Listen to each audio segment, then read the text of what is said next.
Victoria Slessman. I'm a library assistant here at the Greenville County Library System. Thank you so much for joining me for this virtual edition of Wacky Science. This is a STEAM-based program for middle school age students, but of course anyone can join in with us. Thank you so much for being here, for watching this video. You'll notice the materials that we need for this experiment are listed in the description. Go ahead and pause this video, gather those materials, and we'll get started.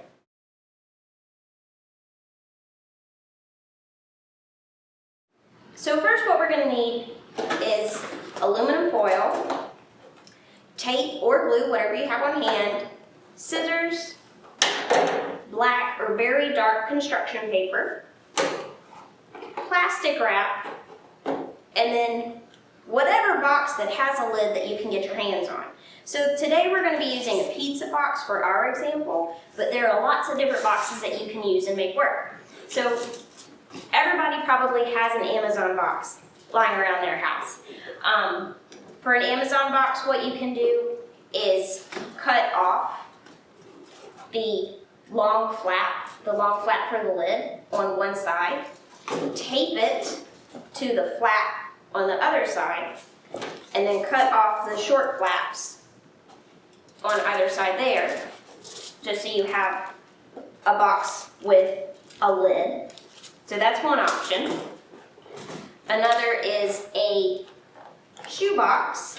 So you can take a shoe box. This one is especially handy because the lid is already attached to the box itself. So that's a handy way to do it. Another design choice for the solar oven, if you want, is to cut a flap in the top of the lid. Both methods are effective. It's just whatever you want to do, what you want your solar oven to look like, and also what materials you have on hand.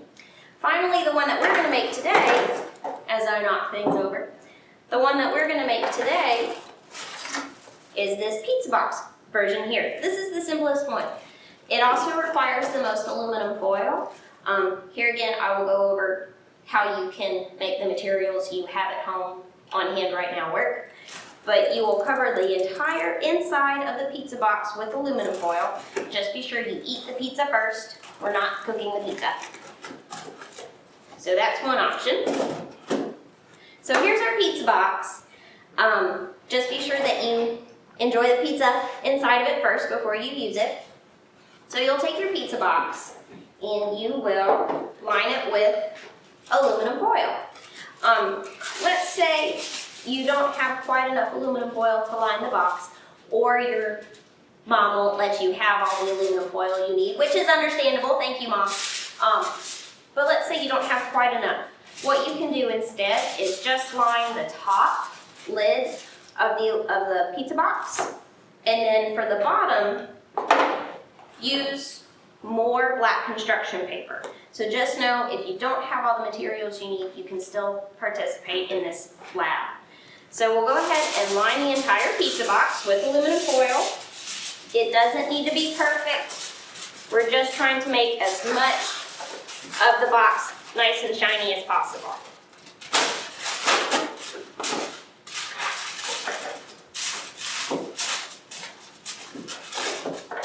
And a pro tip, these flaps that help to support the lid of the box, you want to wrap them individually. So you don't want to make it a solid wall here.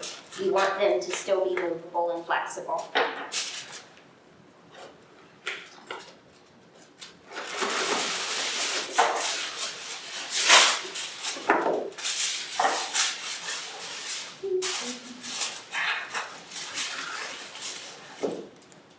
I'm going to use just plain old Elmer's glue. As with most things in life, less is more. You don't need a lot of glue. You don't want your s'mores to taste like glue. So just a little bit of glue underneath the aluminum foil at key points is enough.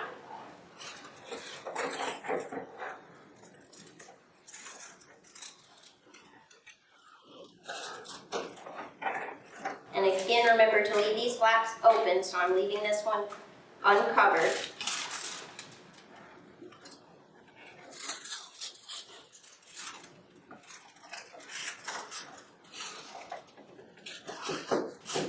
It's okay if the aluminum foil rips. Mine already has a little bit.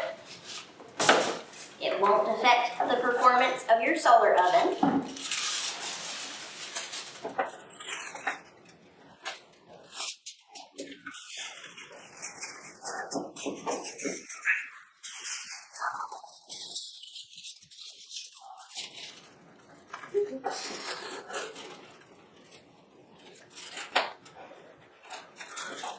Don't forget to glue to the top edges.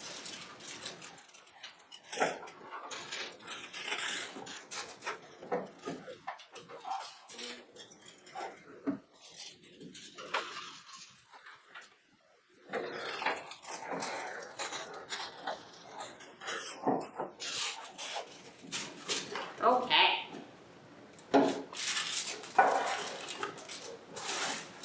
So test your box, make sure that it folds neatly and that the aluminum foil stays pretty much in place. That didn't work, did it? That didn't stick. That poor glue bottle was about done.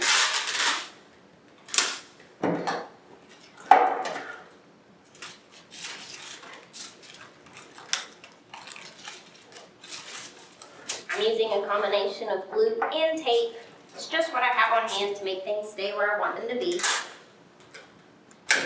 And so while we're creating, let's talk a little bit about the science of what we're doing here. A solar oven, of course, uses solar energy.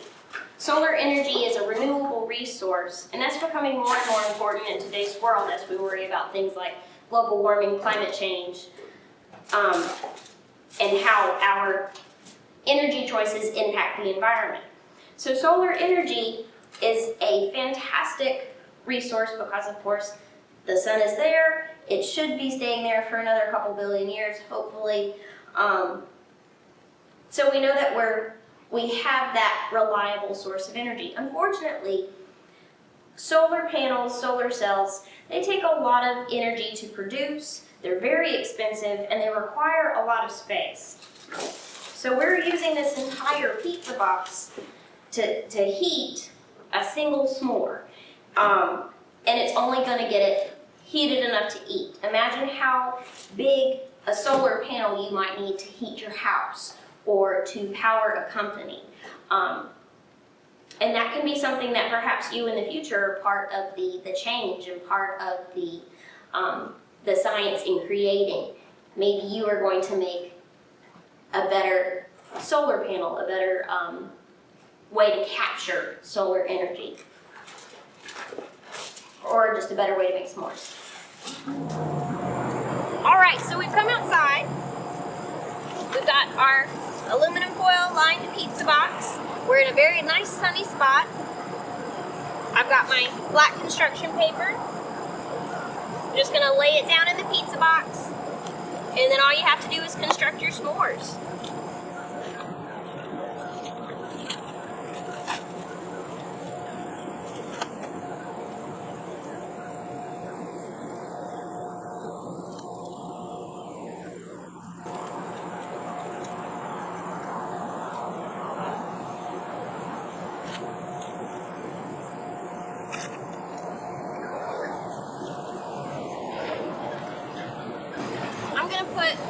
A little bit of saran wrap over the box, and that'll do two things. That'll help trap the heat, and it will also hopefully keep any critters from deciding they would like to try our s'mores before we get back to them.